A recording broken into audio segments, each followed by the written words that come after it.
Okay, cheers, Simon Sensei. Cheers, kanpai. I drank slightly before you said kanpai. Sorry about Sorry. that.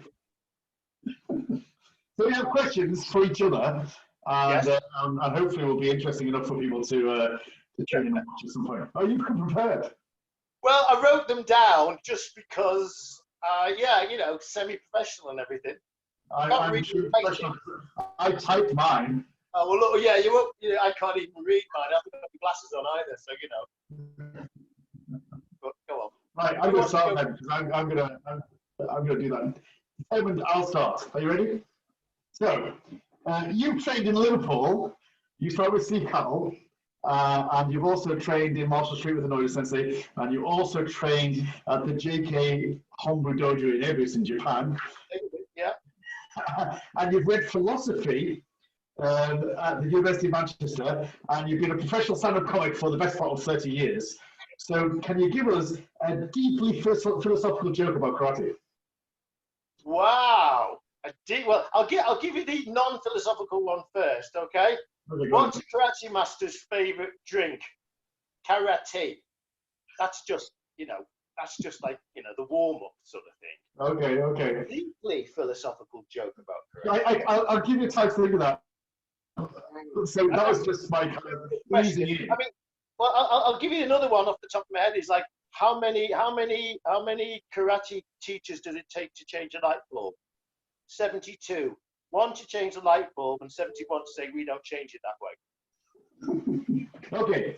Well, that was a kind of not really a question, because what I want to ask was that you once said to me that like you were trying to be stand-up, and then you went to Japan for a year, and then you came back, and it kind of acted as a springboard for your comedy career. Yeah. How and why? Okay, well, just a couple of things. I didn't start karate with Steve Cattle. My first grading was with Steve Cattle. I started with a guy called Leo Ariti from the Red Triangle, who had a club in at Church Hall in Liverpool.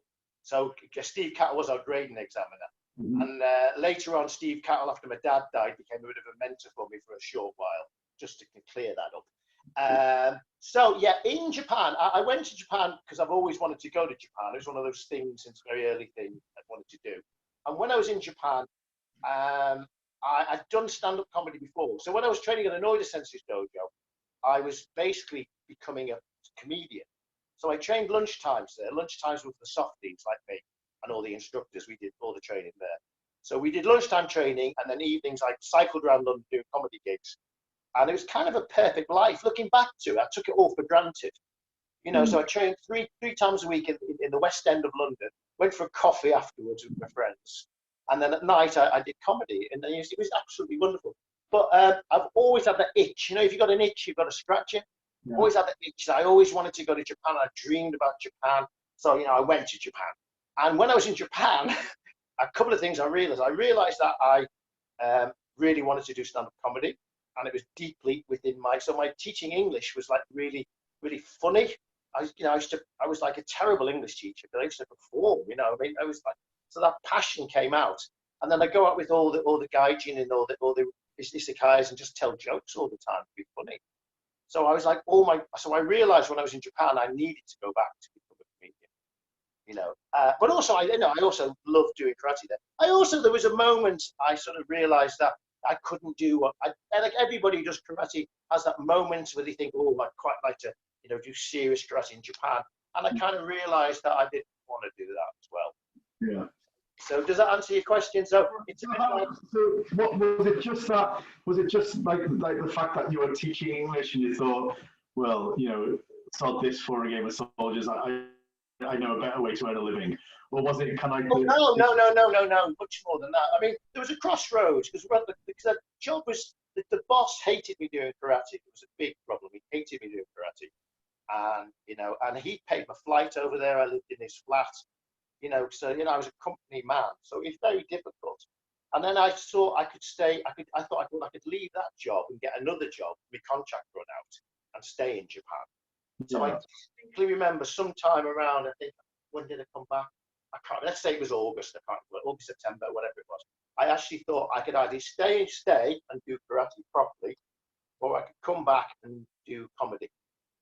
And it was a very much a crossroad, and I came back and to do comedy. I mean, you know, name dropping.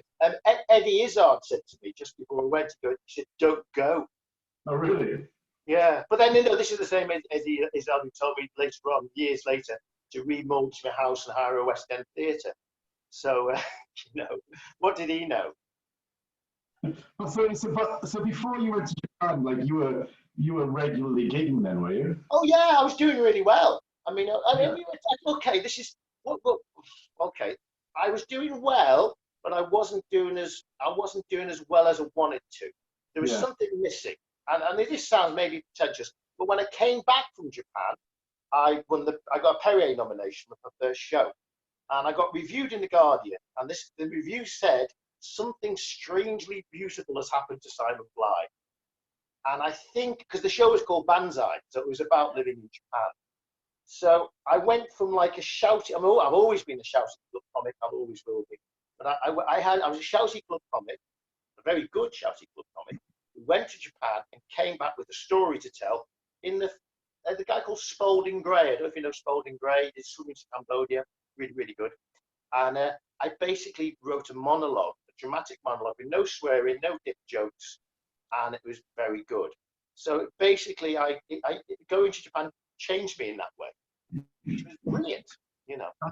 But like, do you think it was just the kind of being literally the fish out of a fish out of water kind of situation for a year, or do you think it was the karate, or do you think it was the hardship, or like a whole load of all of them? I know exactly what it was. What it was doing what I wanted to do, and I wanted to go to Japan.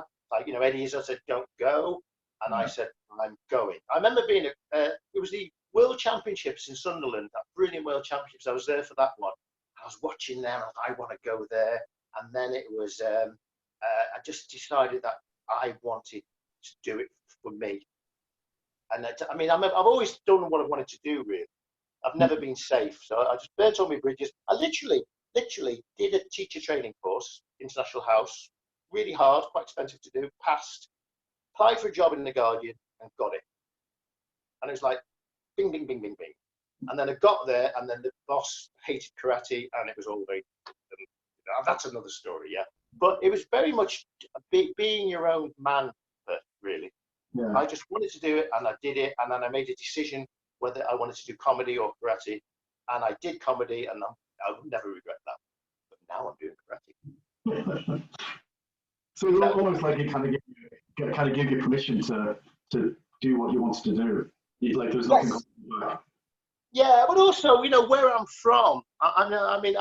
I ran away from Liverpool. You know, I came from a background where no one did anything like that. Yeah. So, you know, I mean, I was the first one to my family to do university.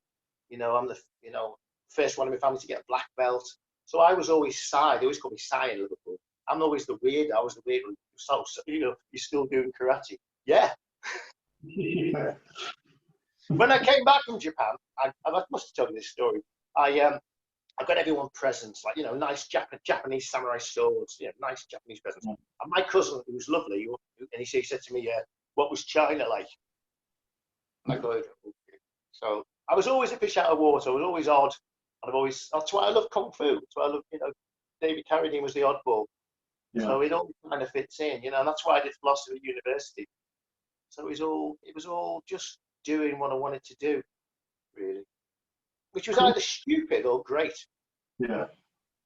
I mean, my one regret with Japan is, I suppose, you know, I not regret now. It was regret for a long time. I wish I'd trained. I wish I'd trained more at HDKI, but as it was, that wasn't to be. You know. Yeah. So, but you know, whatever happens, I trained everyone. I think I've got the book upstairs somewhere. I think I've got four months of stamps in. So I did. Sorry, say again. I've got my little attendance book. Yeah. Okay.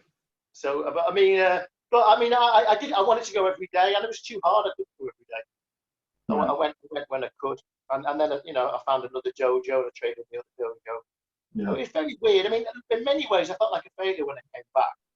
Definitely, I felt like a big failure when I came back. Really? Yeah. But then I had had another agenda. So if I would have come back and got a job in I don't know, as I'd become a teacher, that was what I could have done. I would have been devastated. But I came back to do my other dream, and I'm actually better at comedy than karate. I think a lot of people though, they go to Japan and it's sometimes a hollow experience, and like it's not what they expected, and sometimes they put it on themselves. Like for example, there's in no possible way could you in karate terms be seen as a failure. I mean, like just to go to train in Japan is one in 10,000, one in who knows, but like one in many. I didn't go every day, and nobody remembers me there particularly, and I never did the instructor's course and stuff. So I mean, I've just read a great book by a guy, Michael Berso, who's become a Berchet on Facebook, who's become a bit of a friend, called Never Heal Up, which I'd recommend. And he went for a month, and he wrote a great book about going for a month. And I read that book, and I thought, what I should have done, I should have gone back to comedy, made the money like I did, and I should have gone and trained for a month every day, because I could have afforded it. And looking back, I was too locked up in comedy then. I was really lazy on comedy then. But actually would have loved to have done a month just training. But then the truth is, the JK was falling to bits then as well. So it was a really very disappointing time as well. But also, I mean, you went to Japan to do karate. I kind of went to Japan to do karate and to go to Japan. I mean, I really the Japan thing was just as important as the karate. Because I mean, we love Japan, and I did something with the Scouts when I was 12. I got a book about Japan with a picture of Fuji. There was some sort of resonance there. And I don't believe in any reincarnation or any of that nonsense, but I just felt it sparked my imagination. How can you not believe in reincarnation? You're a Buddhist. I'm not a Buddhist. I'm a sort of Buddhist. I'm a beer Buddhist. Okay, cool. Let's move on, shall we? My questions are nowhere near as not like this. I may change them. Go on then. Shall I do all your questions? No, because I think my questions are better to finish with, because really short. they're on a bit of a theme. They're all about now. They're about now and the future. Okay. Okay. Next question for Simon Sensei. Yeah. You've recently turned 60, which apparently is almost 58. Yeah. Correct. And so how is your body holding up, and have you changed your karate? What advice would you give to an aging population in karate dojos? And the reason why I ask this is because you first taught in my dojo, because you were doing karate for over 40-year-olds, and you started to do that in the UK a little bit. I guess that was probably 2012-ish. When I was 52. Because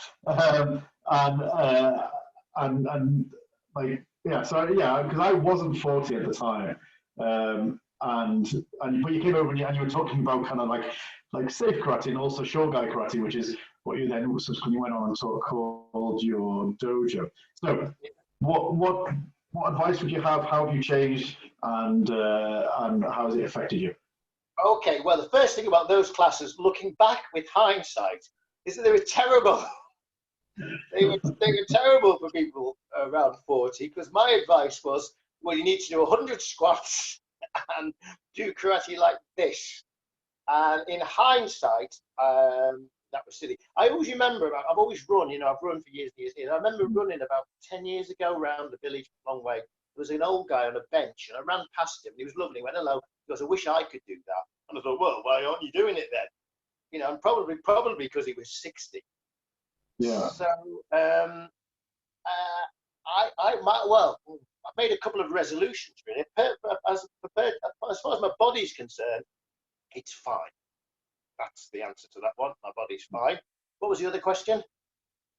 Well, so what have you learned? How have you changed your karate? Okay. Yeah, this is a good question, because essentially, being honest again, this lockdown's given me lots of time for introspection, and I really, to be honest, haven't changed it really, but I need to. I think, because I still, I'm still like with these Zoom classes. I found very, very challenging, because a lot of times Zoom classes, I finish Zoom classes very disappointed, and I need to change my karate. Yeah. Well, And you finished your Zoom classes that you taught disappointed. the morning training, we did 10 weeks of training with you. Okay. And I think, I've always been the guy who could do stuff, haven't I? You know, and that's the thing. So my role in the dojo the past few years, I mean, my image of myself is I'm the guy who can do the Jodan kicks. I'm the guy who can do this. And up, down, Sally, I couldn't do it. I'm like, what do you mean I can't do it? I'm meant to be, I'm working on it now. So I need to change, but I'm never going to use age as an excuse. And I'm never going to, I don't know, I'm still going to do sweaty, hard karate. Yeah. So I'm doing more weight training. Like, I've been up, down, Sally today. I'm doing 3-minute holds and doing kettlebell. So I'm more training. Yeah. I think the big thing is people don't give in.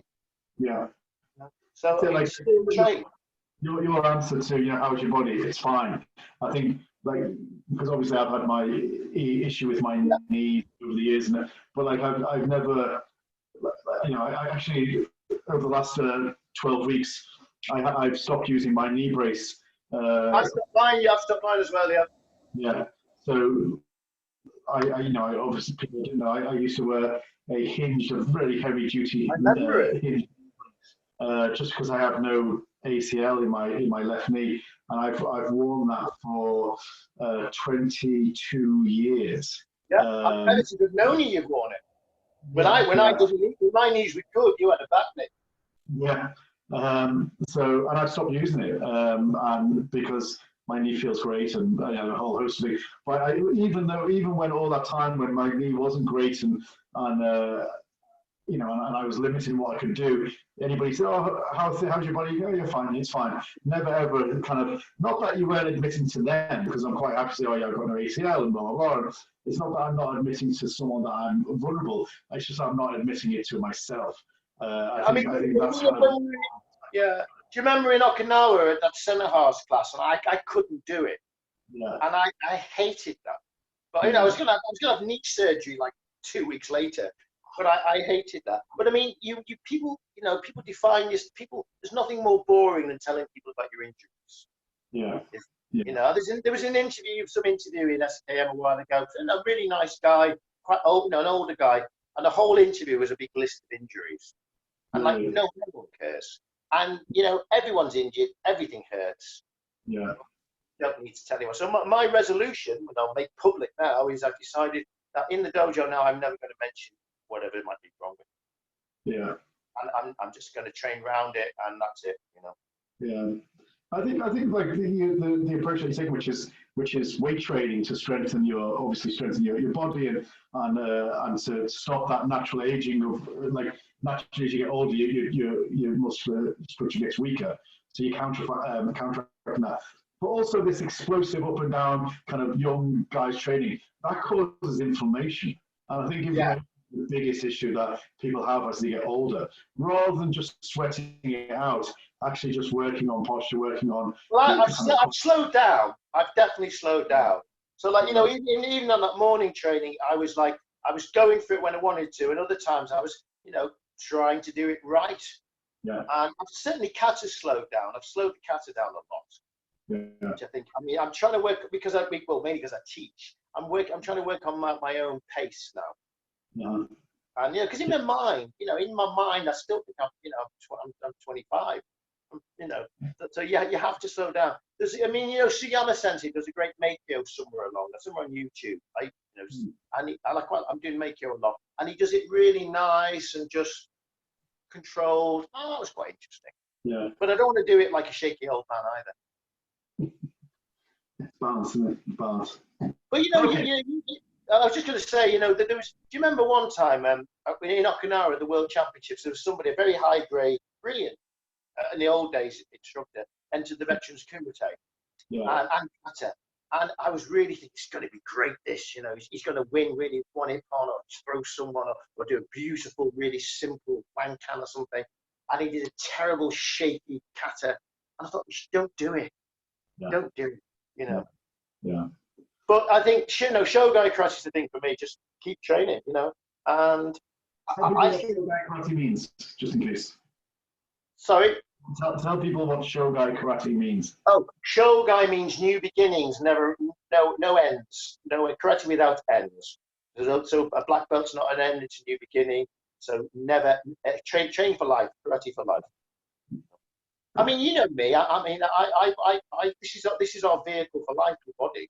So you know, and this is karate is not important, you know, but this is our karate vehicle, and this is the vehicle for life. So you know, you need to make friends with your body, but you need to make it work, you know, and just train, you know, just train. And you know, you can tell who trains and who doesn't train. Yeah. I was talking to Christy Howard recently. There's a great documentary on YouTube about 8th Dan Kendo in Japan. I'd recommend everybody to watch it. And there's this guy, and he's 70, 78, and he's doing Kendo. He's failed the 8th Dan test 25 times. And like, he's dead skinny, and he sits in Seiza, and he fails it again. And he goes, never mind, I'll do it again next year. In the end, he goes, Miyazaki Sensei died after making it to school. But it was lovely. It was, and I knew all the other guys were all like, remember we went to, was it Shiomitsu's Sports Center Dojo? The one with that terrible mat, that's where my knee went. Yeah. And in the corner, there was all those really skinny old men doing the full splits, tube training. Yeah. And I thought, oh, I like them. Yeah. You know. Don't go quietly into the darkness. That's the one. That's the one. But, you know, I mean, you know, we love karate, and you know, I think, you know, karate training should make your life better. Yeah, absolutely. And I think it's just one of those things. Is if you stop, it's so difficult. Like if you stop even for a year, you go, okay, you know what? I'm not going to focus on my training for this year. I'm going to focus on building that dojo. I've just opened a dojo, and I'm going to focus on just teaching the students and trying to promote the students. I'll do that for a year, then I'll go back to my old club and start training with them again, and that's it. Case closed. You'll never go back because you've got. I've learned that lesson the hard way many times. Is I can't afford to stop now, you know. Yeah, yeah.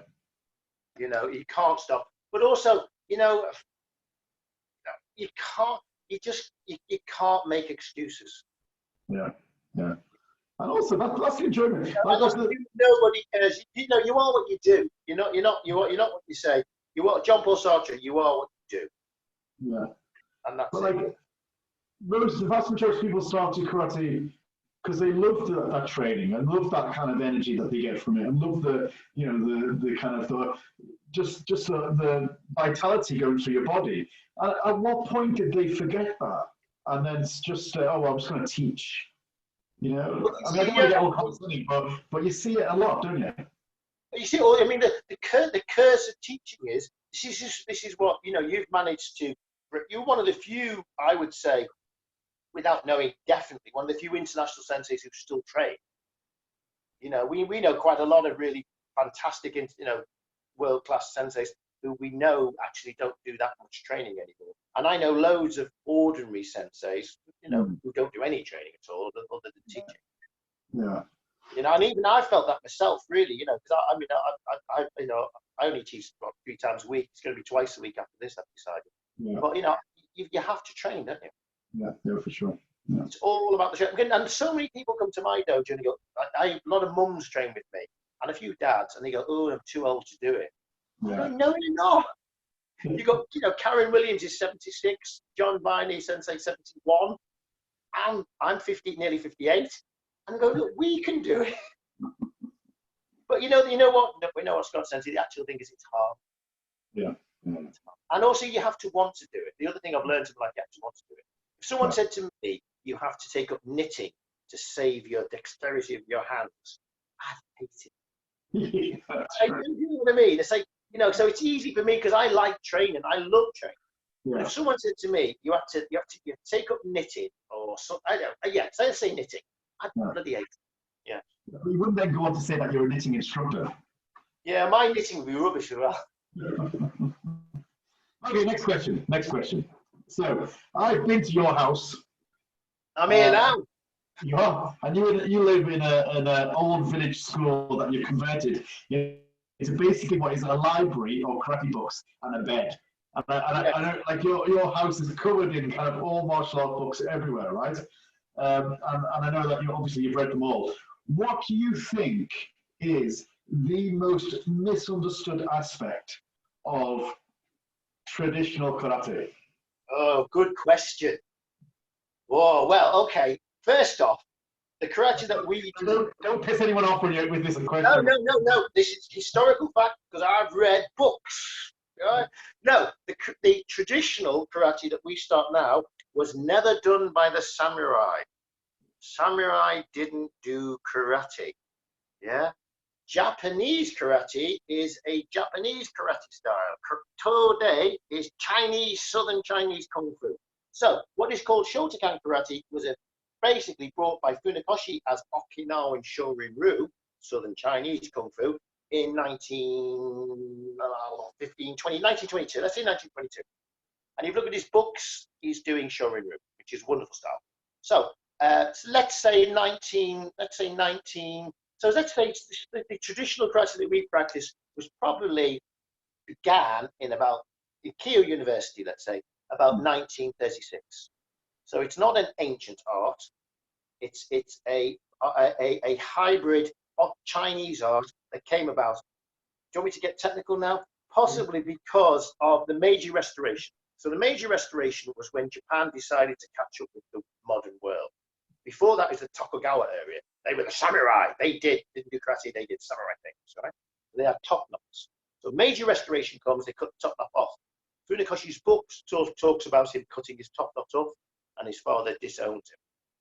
So they embraced modern things. So Funakoshi went to Tokyo, and he learned this quaint art, this Okinawan art. It's a bit like if someone came from the Hebrides and go, I'm going to teach you how to make Harris tweed or something. They go, oh, this is really nice. So it was literally, that's what it was. It was a quaint art. It wasn't Budo. It was like a foreign art. So people who I can't stand this samurai nonsense. Bushido stuff, I don't like that either, because we'll talk about that another time. And Budo, empty words drives me mad. The 7 virtues of Bushido, all that stuff. Traditional karate, someone's just decided randomly, really, to go for JKA, Nakayamaha karate. And they've given them all that baggage. And really, if you say, hang on a minute, mate, you're just doing something that from really post-war. Shotokan, as we know it, is post-war, isn't it? Yeah. And you've seen those black and white tapes of Nakayama Sensei and all that lot. And they look like brown belts, don't they, really? Yes. Yeah, no, they do, but then that's not a problem. If you look at Liverpool, who are my team, playing football in the second division in 1962, they look like an amateur football team. Yeah. So the world's changed. So I just think people love that pompous faux historical stuff. Yeah. And get no disrespect, but people tattoo their bodies and put posters on and fill their dojos with samurai swords and stuff. If you want to do a samurai art, take the sword. So I think there's that misunderstanding. And I had that when I was like 14, because, I loved Bruce Lee and all things Oriental. Yeah. And people just get tied into that, it's samurai karate, that annoys me most. And then also what annoys me there, people get into that set in stone Nakayama karate, and then people like you change it, they go mad. Yeah. They don't want to change it. Yeah. Yeah. Is that fair enough? Yeah, absolutely. Yeah, absolutely. Cool. Okay. What do you think? Well, see, I never kind of really bought into that whole samurai stuff. Yeah. Oh, I did. You see, yeah. Yeah. I mean, I suppose I was, because I started karate probably at the time of Karate Kid, right? A little bit before then. So then I started jiu-jitsu before then. And but like really kind of, I just went along and I enjoyed it. But like my understanding of the greater picture of karate was really kind of brought about probably by the Karate Kid. And so that wasn't particularly kind of a samurai-based philosophy. That was kind of a Japanese culture type philosophy, wasn't it? And Yeah. Mr. Miyagi and Daniel-san and all that kind of stuff, which resonates, I think, throughout the world. Like, you know, like that senpai kohai. Well, you know, in Yorkshire, you have thee and thou. And how's he doing? How's that director doing? You know, for someone who's senior and junior, or like the, you know, just the sense of your place within society. So that resonated on a whole different level, but not connected to samurai. So I never bought into it. So I never kind of really went down that path of aligning my practice of karate with ancient Japanese warriors. Well, it's the sense of the other. It's an escape. So you don't remember kung fu. Kung fu was dreadful, but for me as a kid in Liverpool, who was unhappy and a bit lonely and blah blah blah, this was another world. And then people see the samurai stuff, and it's like sword and sorcery, Yeah. you know, or the Camelot thing, you know, the chivalry. People, you know, that other is really exciting and interesting. Yeah, yeah. You know, and it's also, you know, you don't have to worry about proper technique or anything. You just put pictures up in your dojo, and you know, like, you know, people who do ninjutsu and stuff. You know, no disrespect, but you know, you've all met those guys, or people who do, you know, hybrid jiu-jitsu stuff are all called Hanshi and Shihan and knife things, you know, and they're doing basically, you know, British Army self-defense stuff, really. Yeah, yeah. So next question. So people often ask, you know, like I've been asked in interviews, you know, who's inspired you? And I'm like, you know, obviously we can talk about kind of famous instructors that have inspired you, but it's recorded questions, but I'd like to ask you, who did you hate, despise, avoid at all costs when you were going through the grades? And were they equally important? Oh, okay, yeah. Well, that's a very, very good question. Yeah, okay. Oh, yeah. Oh, gosh. I've got to be careful how I word this. So, I'm all right. So I used to train with a guy called Leonard Riti. When I started in 1974, just after Bruce Lee, there must have been about 60 people in this church hall. After like 2 years, there was 2 people, me and someone else. So then I needed to go and train somewhere else. So then I trained at Jimmy Brennan Sensei's dojo. And I don't know if I should mention names, but there was someone Jimmy Brennan was brilliant. There was someone at Jimmy Brennan's dojo who beat the hell out of me. So much I was like passing blood. It was like, that's kind of bad. So I basically didn't like him. But then I spent all my time thinking about how I could beat him, which I never did. Then I went to Marshall Street. And Craig Ray, I'll mention Craig because Craig's my senpai. He was scary, Craig. And I always faced Craig. That was my, you know, he was like, you know, Craig's really good. And I always thought he was better than me. I was like Shodan, he was 3rd dan, captain of the dojo. Brilliant karateka, but really scary. And he was one of the most influential people in my karate at Marshall Street because everyone was scared of him. And I remember I fought him in a couple of competitions and stuff. And I never backed down off him. Very good, but I used to spend a lot of time about thinking how I could beat him. And the other one was Elwin Hall, so I was Elwin's partner for a while. Yeah. Which was like the most. Well, you've been into the situation of that, which was the most backhanded compliment in the world, because he liked partnering me. I didn't like partnering him. But look, with hindsight, they made me better. Yeah. Definitely made me. So I think I've said this to you before. I think every dojo should have a heart sink. Yeah. You know, I think you need to walk into dojo and go, God, they're there. And then it's really important that you don't, because like sometimes, well, Anoida Sensei would say. So at Marshall Street, Anoida Sensei would teach the beginners class, and you could hear him as you walked up the stairs. And a couple of people, if they heard him, they'd walk down the stairs. Now, I mean, not many people, because there was a proper dojo, people were good. But I remember looking at people going, what? Really? If they heard Anoida Sensei. Well, you could hear Anoida going, and you knew him. And then you knew the class would be very hard. Anoida Sensei's class would be about 50 minutes, non-stop. You know, brilliant. But all we pretty much sustained, but brilliant. And people would literally, not many, but I remember distinctly seeing people coming down and think, what the hell are you doing? Because what, they thought it might be Ota Sensei or somebody? No, yeah, because Ota Sensei's classes were great, Yeah. but they weren't like an Oda Sensei's classes, which were very, very hard. Yeah. So, I mean, I was thinking about this recently. You know, karate is one of those things that I'm sure, I think you've said this, I never liked doing it. I liked it when it was over. Yeah. Like sometimes it didn't go. Yeah. That was the other thing. You know, quite often, I remember training at Terry O'Neill's dojo, standing at the bus stop in Bullock Road in Liverpool, and the bus came and I didn't get on and I went home. And I had a day in Japan, I went there and went home, and because it was really hard, and then you hate yourself. Yeah. You know, and it was so, I mean, karate was like that in there. Yeah.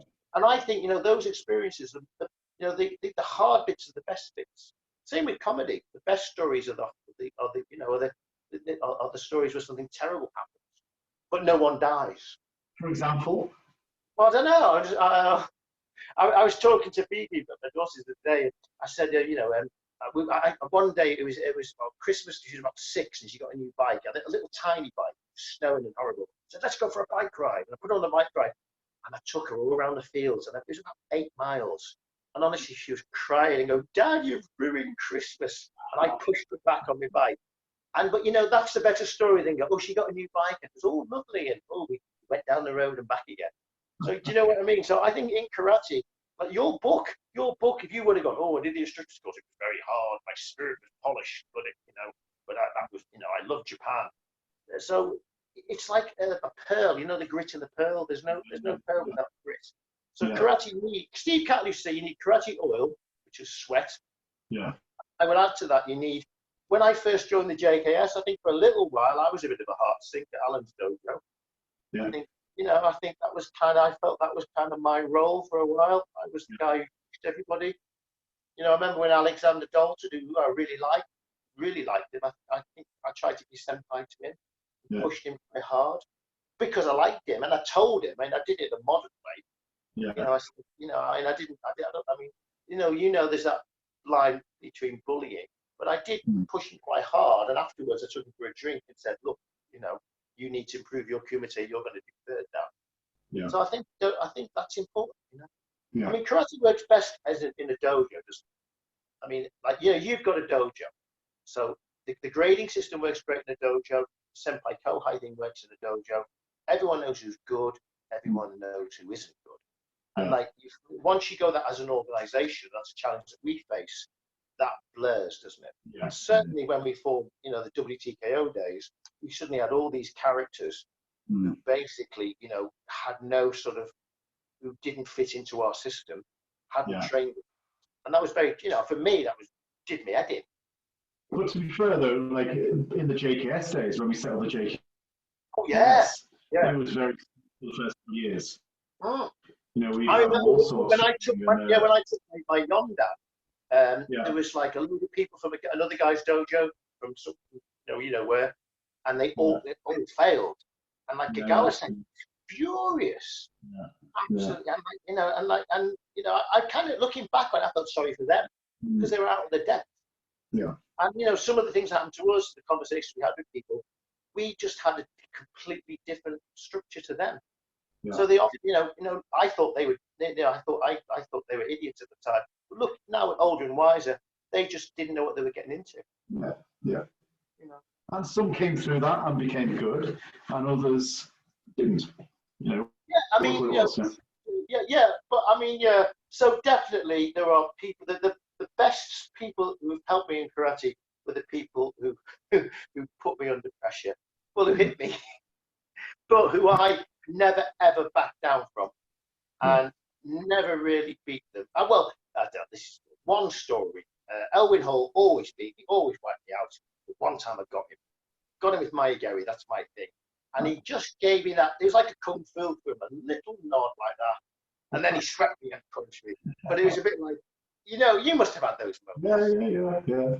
And that's happened a couple of times with people. I always think, you know, karate down 7 times, get up. And the other thing which you know about is like, you know, you can win by losing, you know, which is a very Japanese thing. You know, I think maybe the whole of my karate life has been winning by losing. Really. Yeah. You know. Cool. Okay, last question for you. Last question. Right. So when were you ever fearful when you left the JKA and then the JKS and then the WTKO? Were you ever fearful when you left the three groups that you've left over the years? Okay, that's a good question. I remember sending an email to you, was it? Or to Alan, about when I was in the JKA, I felt very loyal to them, like everybody, because, you know, I'd never been involved with politics before.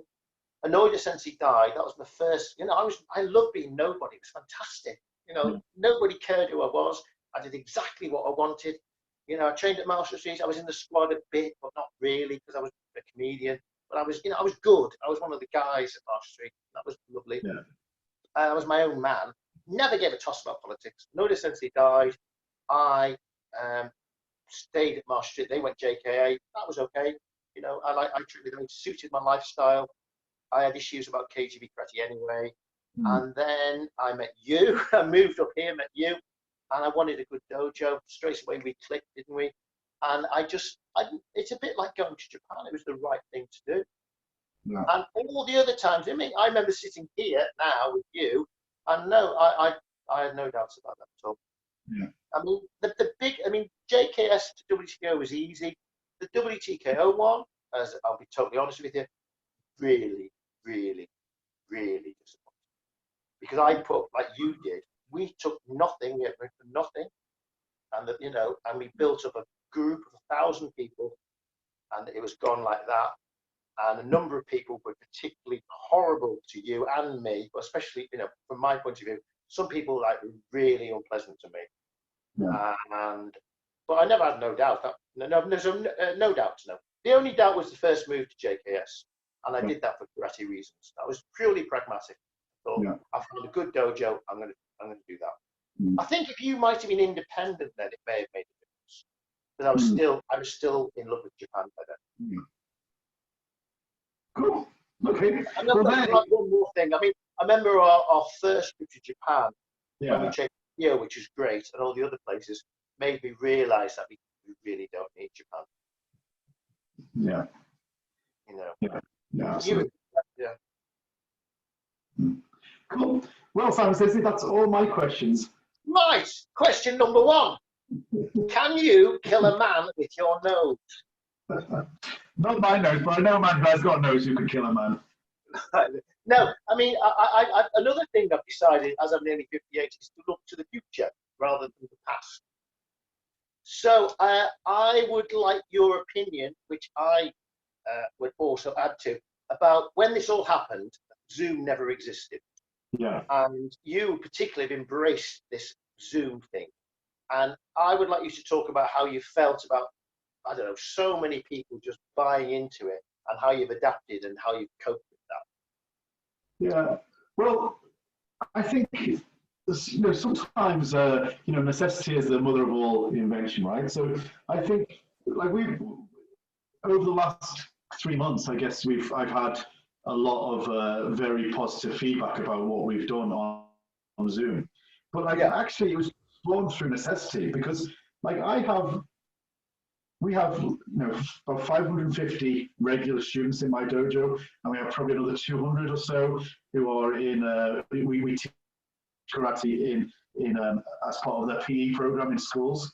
And so, you know, that's part of 750 members training, which equates to something like 62, 63 classes a week that we teach in the dojo and outside.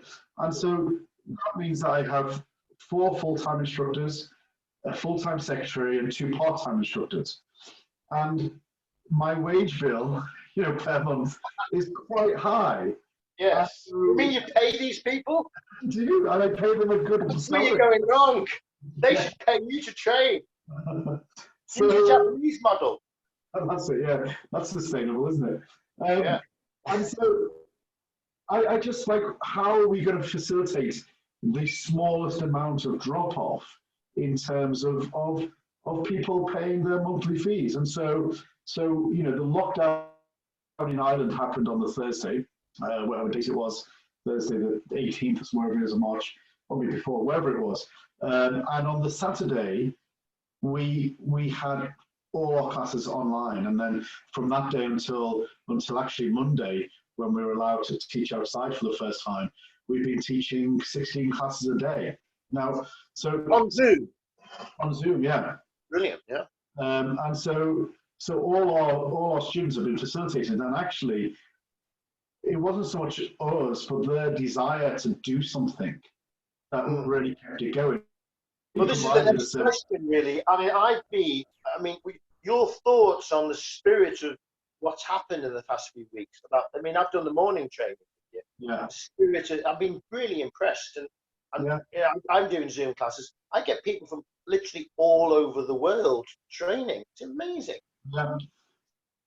So it is that kind of like marriage between, people in lockdown, they want to do some physical exercise, they want to do something that's community based, like, you got like our morning sessions, right? We had like 20, 25 people on a morning session, all doing kind of Tabata or, like whatever speed drills in 1 meter square, and they're all there across the screen, kind of sweating and working really hard. So that marriage of people really wanting to do something, people wanting to be within a group of people, and we all used to meet for a cup of tea before, 10, 20 minutes before, have a cup of tea, chat, talk, stretch, and then we start, and then maybe half an hour afterwards again chat. Like, that's mental health, physical health, social health. It just ticked all the boxes.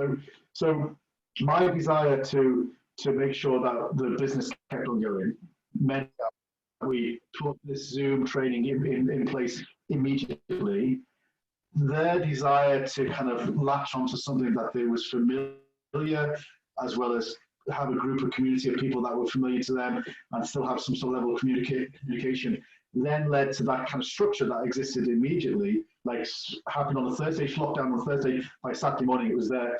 And then added to that was the fact that I got my wall calendar in my office, and I wet my thumb and I wiped out, 3 months of seminars. Actually, like 3 months of paid seminars. I thought, well, I will go mad, because I don't. Of course, I do it for the money because I'm professional, but I also do it for the whole sense of that's who I am. And, that's my next question, really. Yeah, and like, just that artistic muscle needs to be flexed, and if it doesn't, it'll kind of wither away. And so I know it was before St. Patrick's Day. St. Patrick's Day weekend I had off, so the lockdown went in before. So the weekend after lockdown I had off, and the weekend after that I was due to teach in Barcelona for the weekend. I think it was like the 22nd of March, that weekend. And so I just said, well, I'll teach a seminar. I'll just go to my dojo and I'll Zoom it like we've been Zooming our classes, and I'll put it online, and because I need to think of something to teach, and I need to kind of keep those kind of artistic juices flowing and creativity. And so I just taught it, and it was really popular because the whole of Europe and a little bit of America was in the world, really. Yeah, and so I thought, well, that was really good. And then, I hung out to the dojo for a little bit, and Ross and Rue and was still there. And I thought, well, at least it's a little bit social. And like, I'm still having that sense of like doing my job. And then it just snowballed, and the world went into greater lockdown. And for the whole of April and a little bit of May, I couldn't leave the house, so I was doing the seminar here. And then we'd stay afterwards for a beer and then say hello to each other. And so it was like, it's a no-brainer. And so it looks, maybe from the outside, it looks like, oh, well, I've orchestrated it in this way, and I've taken advantage, and I've kind of created this. It just happened by chance, but I just pragmatically went, this is what I'm going to do. You see, today, I'm still involved in the comedy world with all my friends. And all my comedian friends are going absolutely up the wall.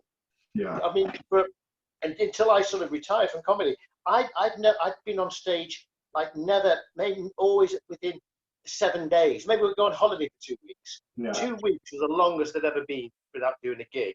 Yeah. Come back, I feel a bit, you know. Yeah. And as a professional comedian, the secret is you do it for nothing. Yeah. You like it, and Yeah. you basically you are what you do. So Yeah. you reach a situation, hell on earth would be for you, sat in your house not being able to see traffic. Yeah. Yeah. Absolutely. Yeah.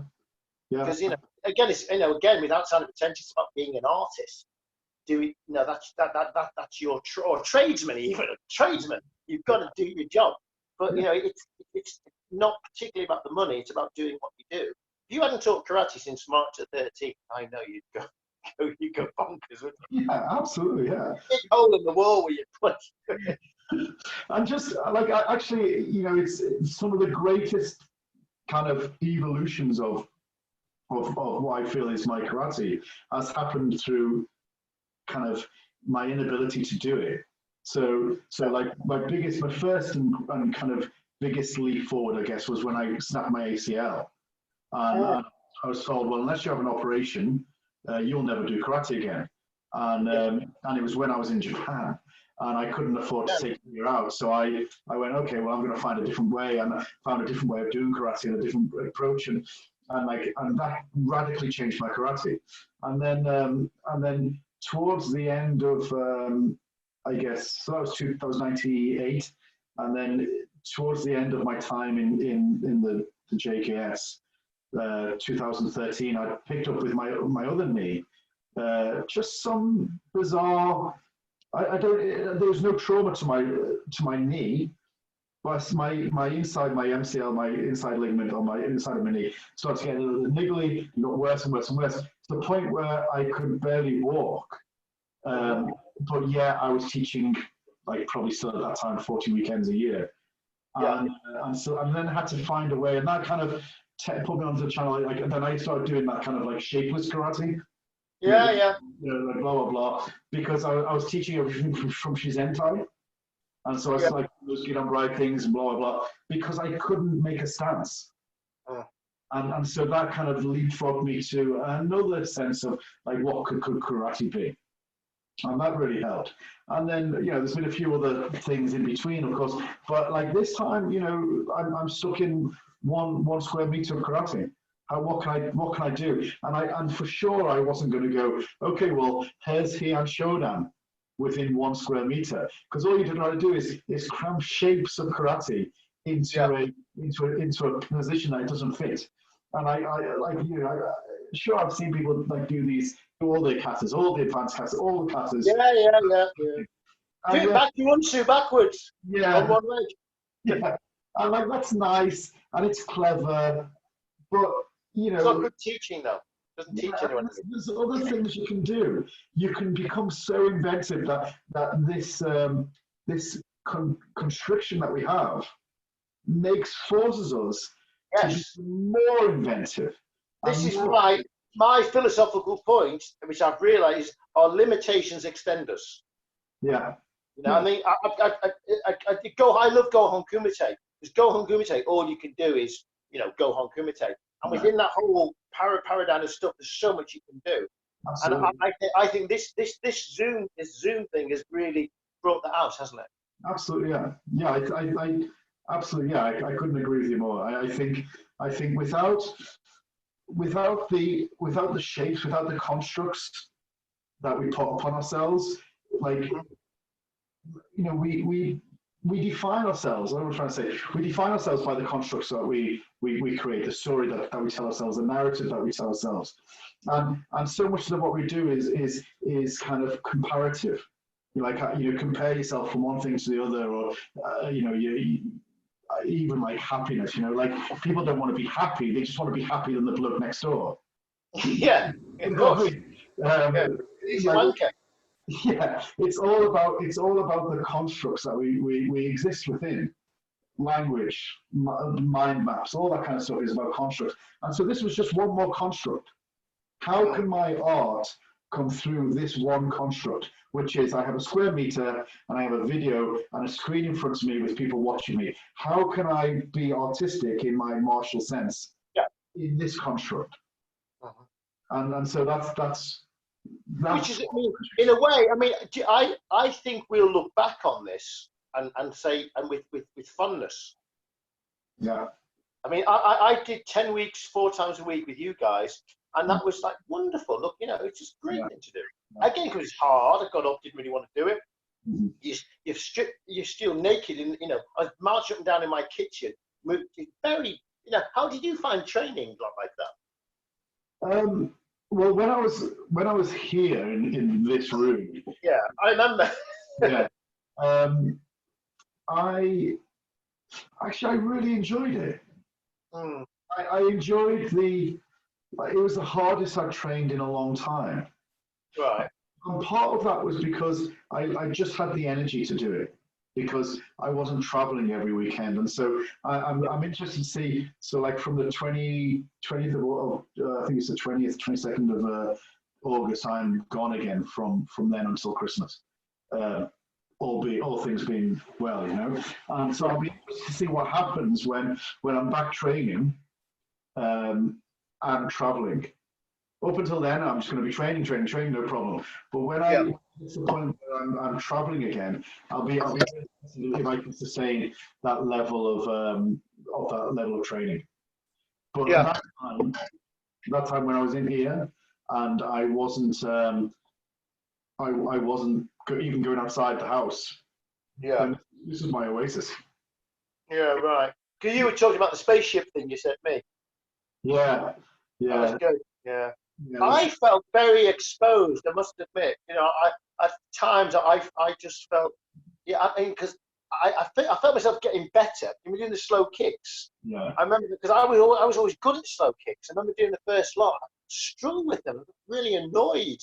So this is my thing. But the more I did it, the more I enjoyed it. But I did go through a stage of, I think you need all the time of thinking you're rubbish.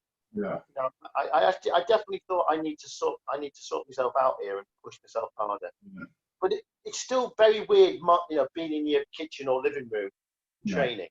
But the more we did it, I definitely felt a sense of kinship and a lack of self-conscious. That's what it was. I lost my self-consciousness in the end. I mean, so I'm just going to do it. You know? Yeah. Which was good. Cool.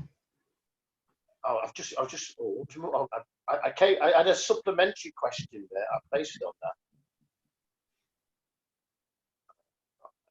All right, I'm going to change the subject now. I might come back to Zoom. What is your opinion on one-man band karate organizations? And how can we avoid being a one-man band, which we're not, I don't think, but we need to. What's your plan to avoid being a one-man band karate organization? Is that a fair enough question? Yeah. So it's something that I think about it a lot. Yeah, it's something that I've kind of dreaded and actively ran in the opposite direction for most of my karate career. You know, it's like when I was JKS, like one of the overwhelming reasons why I like, especially from 2008 onwards, maybe 2008 to 2014, one of the reasons why I kind of put up with a lot of stuff was I remember the stuff you were getting. Yeah, because I just I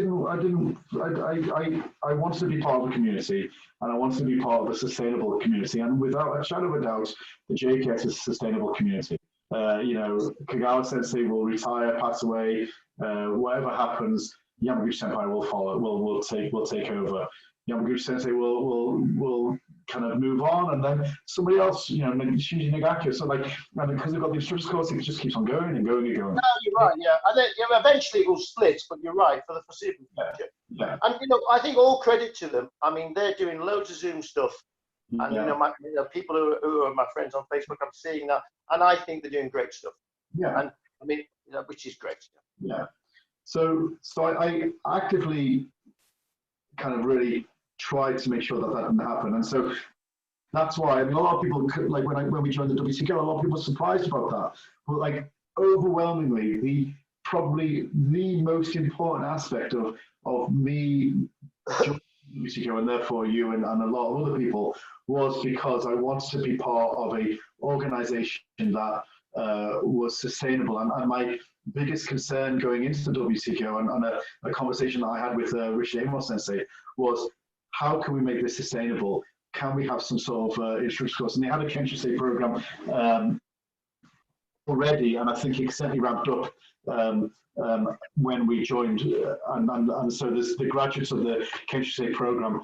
Generally speaking, most of them all happened after I joined the WTO, and it wasn't anything to do with me. It was just because that was a conversation we had, and I think that was seen as an important element within a group.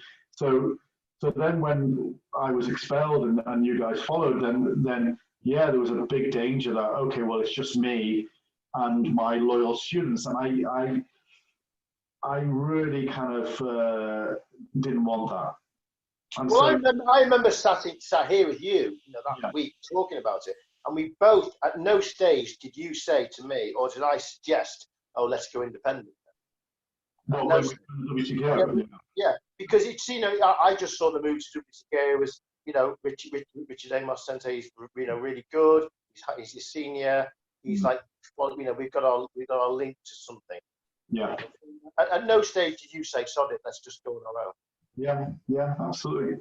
And I think it's just like collaboration, kind of, community, kind of building that kind of building bridges and trying to have a wider group that you can enjoy, like as you say, karate adventures. That was the most important element, and you can't do that in isolation.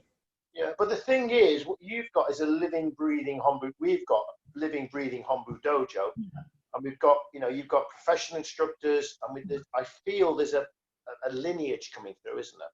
Yeah. So the like to the nuts and bolts of it, and the thing that I put into practice is that, like I say, the dojo, 700, 750 active members in normal circumstances.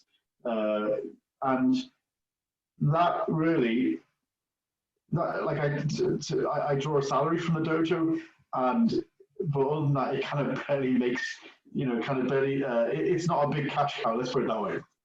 So a lot of money goes to funding. It's there basically to fund a kind of instructors program. It's not even, I wouldn't even call it an instructors program. It's like mentorship. It's like the learning on the job. And you got people, Ross, for example, he's now been with us for 6 years. He's probably going to be another couple of years with us. Then he's going to move to America and set up his own dojo over there. AJ's kind of, he's got a family here, so he's settled, and over the years, I'm sure he'll become a senior member of the group, or the senior member or senior instructor of the dojo. Yeah, I'd say he is now in many ways. De facto, for sure.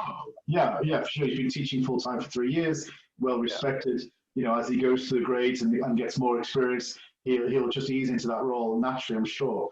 Rue, he's the most junior, he's coming through the grades, and he's got a plan. He wants to kind of get to a point where he can, travel, teach, train, stuff like that. So there's a progress, there's a transition in place. People kind of going from, Rue's been here 2 years, AJ, this will be the end of his 4th year, Ross, the end of his 6th year. So there's 2 years apart, all of them. In 2 years' time, Ross goes, we already have another instructor that's going to come through, a young girl who's going to kind of become professional instructor. Yeah. So what we're trying to do, because the dojo is so busy and can fund it, we're trying to produce on like maybe a 2 or 3 year basis, new instructors coming through. And rather than the Japanese instructors course, which is 3 years intensive, you don't teach that much, you just train. This is maybe a 6-year kind of period where they're training really intensively, teaching really intensively, and as they go on through those 6 years, they then start to teach more and more internationally. And by the time they get to year 6, like Ross now, been here 6 years, 27-year-old, 4th dan, he's already teaching internationally. If he left now, he would be fine. It's just I mean, my opinion is it's time for him to fly, really. I like Ross, so it's time, when it suits him. Yeah, circumstances are that, like, it makes sense for him in probably in 2 years' time. So we've also got, like, it seems to be a meritocracy. Mm. It seems to be like, everyone knows you. The people we've got. People book you. When we're WTKO, some people joined and said, "Oh, I want you to book me to teach courses." I said, "Well, I don't book anybody. The clubs will book you." Yeah. And then nobody booked him because it wasn't, it was too expensive. It wasn't very good. Yeah. And it's a meritocracy. But I'm just thinking, some groups of people have died recently, and like the successors are either very young and Japanese, or unknown and Japanese. Yeah. That's kind of, we have to respect our high grades, don't we? That must be really weird. Say, if say Kata Sensei dies and they make some kid in Japan senior instructor. That's very strange. Yeah. Well, who knows? I think the whole world is in flux, and I think if you're following the old model, then I think there will be a certain percentage of the group that will continue with that old model, but there is the new paradigm, there is the new vehicle of communication, there is a new way of judging who is good and who isn't, who's legitimate and who's not. Yeah. And unless you embrace that, then I think it will be very difficult for any organization to continue to succeed. Because the younger people die out. I quite like motorbikes, and the great thing is about Harley Davidson. Harley Davidson are the classic motorbike. Harley Davidson are in real trouble now because young people don't buy them. Because they're old guys' bikes. Young people want electric bikes because electric bikes are really fast and really cool. Or Japanese bikes because they're really fast and really cool. And Harleys are really old. And I kind of feel karate might maybe going that way. Yeah. And I think our job is to make traditional Shotokan karate really good and really cool. Yeah. Well, yeah, first and foremost, drop the traditional. Yes. Well, yeah, I say that because I do that, because it's nonsense. Yeah. I remember years and years ago, I came, like, it can't have been that long, but it was probably, I don't know, whenever YouTube came out. I don't know. That's a good question. Yeah.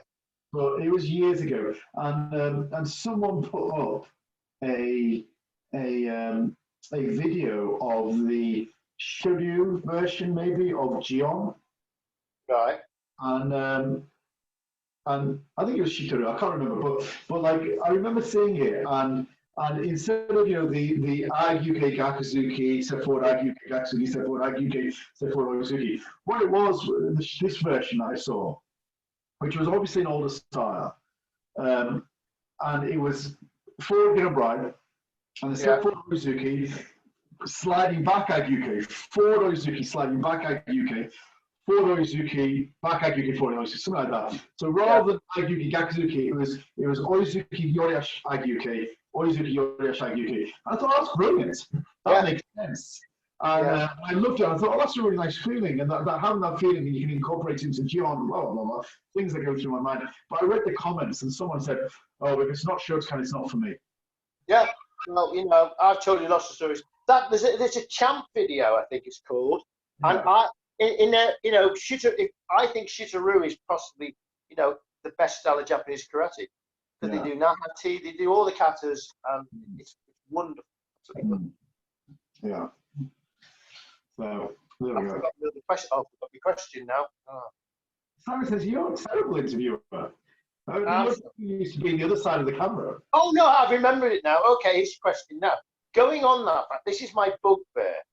People keep on asking me about how to do kata, which is the right way. Yeah. And I go, I say, well, and I always go, look at best karate, blah, blah, blah, blah, blah. Can you explain to people HDKI philosophy of doing correct kata? My one is don't watch an old video on YouTube and copy that. Yeah. Because one more thing I'll say, because I don't want to say, no, don't do it like that. But I want to say, do it the way you. But when you've got like a green belt doing the yan down and banging the hands down and going, no, like that. Yeah. So could you maybe give a definitive response to HDKI members globally about kata's non-standardization? Well, if I gave a kind of mandate, or if I gave not a mandate, if I gave an edict and said, okay, it must be like this, like even Yes. that, it goes against what I want to say. Oh, I agree. Even if I say you must find your own way, even that then is like is wrong. You know, I think okay, it's a very nuanced conversation, right? Yeah. Ultimately, kata, like, it does mean form, and it does mean mold, and it does mean law, and it does mean like set. So like kata just doesn't mean form. Like I was talking about this the other day. I was saying, like, you know, you can think about a mold. Like if you have a mold for a mug, like the mold itself is not the mug. It's only what you put into it is the mug. Is the mug. Do you know what I mean? Yeah. I know exactly. Yeah. So people look at the mold and they think that's what it is, but you've got to fill that mold with functionality. And if you don't fill it with functionality, then it's nothing. It's just a mold. We're back to making shapes again, aren't we? Say again, sorry. Back to making shapes, aren't we? Yeah, for sure. Yeah. So if you look at it, if you think kata, rather than being form, if you think it as a mold for your body, for your karate, a mold for your karate, then it depends what you put into it, as in like what sort of body you have, but also more importantly, what intent you have, how are you feeling on that day, who your instructors are. Yeah. And you can clearly see, okay, well, you see some good people, and you go, okay, well, they're definitely so-and-so students, and they're definitely so-and-so students, because they're doing things similar. Yeah, that's a good point. Yeah. That's a great thing as well. It's a great thing that you see some junior karateka who are replicating their sensei's karate.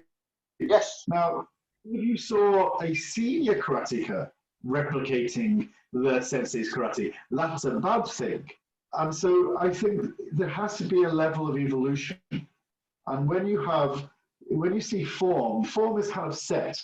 So I don't think you should see kata as form. I think you should see it as a mold or a set of rules and regulations and law, because even law evolves, right? And there's extenuating circumstances with the law and blah, blah, blah. So I think if you look at it in that way, it changes the way that you conceptualize kata. And as soon as that happens, then you go, well, I do it this way. And someone else doesn't go, well, that's wrong. Someone will go, oh, that's interesting, because I do it this way. And this is what I think when I do that. What do you think when you do that? And So go on. And when you have I was going to say, let's go. Everything in Japan is kata. If you learn sushi, you do that. You learn kanji. Kanji is a great example, isn't it? Because you learn kanji kind of by the book, and then say you look at, you've got Asai Sensei's, your fifth dan from Asai on the wall somewhere, and his kanji is like all over the place. It's great. Yeah. Well, I mean, I think kanji is a great example, and I think that's why kata was taught in such a draconian way. So like in kanji, Japanese characters, they will learn just through repetition. They will get, and there's a stroke order. I've done it. And you get the stroke order right. Generally speaking, the kanji looks correct. And so your average person, they will write perfectly. And if you see the average person who is writing English, for example, average Japanese person writing English, it's all identical.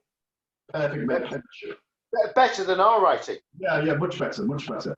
Because they're very good at stroke order and blah, blah, blah.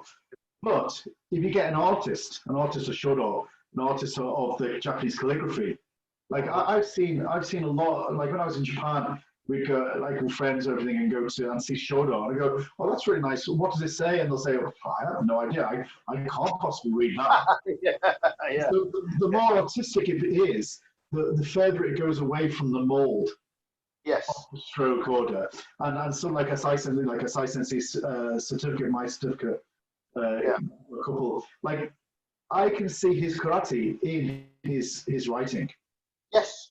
It's so darty and and his bum sticking out. Like freehand kind of like you could imagine his elbow going everywhere as he's writing it. It's amazing. But so he was just being artistic. So it jumps out. To me, it jumps out at you, doesn't it? Yeah. So you learn the mold, you learn the law, and then you fill it up with your own functionality, your own personality, your own inputs, all these instructors that you train with, all the feelings that you have, all the body type you have, and then you produce it. And so no two kata should ever be the same. Not even the kata that you do yourself. You do Heian Shodan, and then you take a break and then you do another Heian Shodan. There should be something different there. Well, this is a good point, because everybody, I mean, I wanted to be Terry O'Neill for a long time. Yeah. So I tried to do like Terry O'Neill's karate. Then I tried to do like, Noida's karate, Noida Sensei karate, and then Ota's karate. And like, since I met you, I do my bloody karate now. Yeah. I mean, having said that, like you've got to preface that very carefully with, this is not some sort of postmodernist kind of everyone's opinion matters equally. No. Well, you see, that's why, going back to my question now, when we're talking to green belts and brown belts, we need a little bit of dogmatic approach and go, don't do this for Heian Shodan and Heian Yondan and step across. I mean, I've just judged a competition the other day, and they're all lovely people, but I'm thinking, I'm grading examiners for these clubs. Stop doing that. Yeah. But so that's the point. Is that like they, as a green belt, you just follow your sensei. Whatever your sensei is saying, that's you're in the mold. Yeah, but then and so the sensei will say, you must do it like this.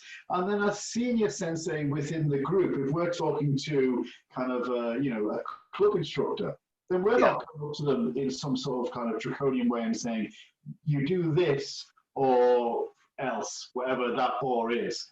Yeah. We'll say, oh, look, I know you're doing it that way, and I'm for sure there's people out there that do it that way, but have you ever thought about this? Have you ever thought about moving in this way or thought about moving that way? And try to influence people. Because for sure in my, almost 20 years of, 18 years of teaching kind of karate in the UK, Ireland and worldwide, I have never ever kind of gone up to someone and say, that's wrong, don't do it that way, you must do it this way. Yeah. Because it doesn't work. But what I have said is like, yeah, that's great. This is how I do it, and I'll explain why I do it. Why do you do it that way? And most people go, I don't know. But also I've done that. People hate you. I mean, I've done like, I think you've done this thing. You ignore people. There's some guys in these old-fashioned back stances, and stamping. And then why are you stamping? It's more powerful. Well, how is it more powerful? Yeah. Why not back stance? Your back stance is slower than my back stance because it's too long. Yeah. And we're smart asses, aren't we? Yeah. Well, yeah. I have got to a point now where I do ignore them. I think when I was like 18 years ago, when I was a little bit younger, a little bit kind of more full of myself, I would purposely make the point. But well, I'm the same. I let you go. Yeah. So maybe last question. Okay, last question. There are two types of karate. There's I'm going to try and get this right. We live in a world where, I think you said this to me, most people don't think about karate as much as like we do and various people we know.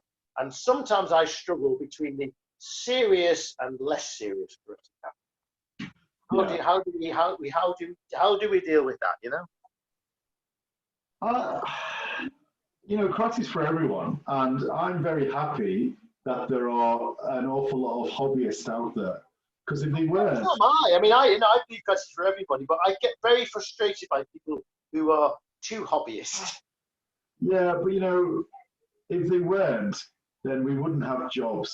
Like if there weren't that many hobbyists who just kind of bundle along to a dojo. Oh, Scott's teaching today. I'll go along and do this seminar. Oh, that was it. How far can a hobbyist go? Nidan. Good answer, Sensei. There you go. I totally agree. Yeah, I think Shodan is fulfillment of unique individual potential. So everyone in the world should be able to get everyone. 100% agree with you. That's a brilliant answer. Thank you. But Nidan, if they go beyond that a little bit, but like Sandan needs a little bit of talent and a little bit. I think Sandan in the old days was the fighting grade.